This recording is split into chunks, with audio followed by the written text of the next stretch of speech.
Werewolf here. Well, we have very little details so far about the AI robot attack on a human worker at a Tesla factory. Only that there was a trail of blood, and unfortunately our media and our government is more concerned about Elon charging half the price of a Netflix subscription to keep their blue check marks on Twitter, or X, or whatever it's called. But in the minds of the globalists, the intellectuals like Klaus Schwab, Yuval Noah Harari, and everyone else at the World Economic Forum who are pushing the Great Reset on us, they're also pushing AI on us like it's the next sliced bread. And this incident should raise questions and concerns in their mind about what they intend to do. Now, in the book Sapiens by Harari, which I'll review in another video, so stay tuned. And on the World Economic Forum website, under their Great Reset, and in Klaus Schwab's book, all these guys push AI and say that it needs to take over every facet of our lives by 2030. And we're just supposed to live off universal basic income and become consumers or whatever.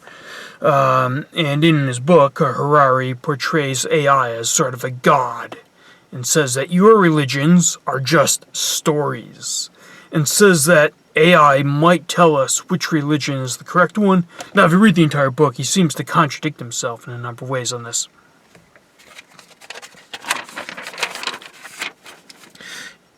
But what he doesn't know is questions like, does AI really have conscience? Does it care about ethics? What are its motivations? Does it have a soul? Well, I guess we're not allowed to believe in that. But what these intellectuals don't consider in their idea of a takeover of AI is the process of trial and error. Why does all of us have to be in place by 2030 all at once? Wouldn't it be better to try AI in different facets and in different increments, and then compare the actual results to our original predictions? We're given very little detail so far about this to understand the greater context. Who knows, maybe this is even fake news. After all, the establishment hates Elon, or at least appears to, even though he's one of the immigrants that actually became an engineer and is building clean energy vehicles, which they say they want. But to the questions that this incident, from what we know about it, should raise in their minds. If AI is so great, why did it feel the need to attack the worker in the first place? Was it provoked? Was the worker attacking it? Was the worker attacking another human worker or another robot? Also, if AI is so much smarter than us, then why did it act knowing the ultimate consequences of its actions would be that someone was going to hit the kill switch, which is cited in the article? Also, how did the other AI robots in the factory react? Did they merely stand by and watch? Did they continue with their jobs? Did any of the AI robots come to the aid of either the robot or the worker who's being attacked? Maybe the worker attacked another employee.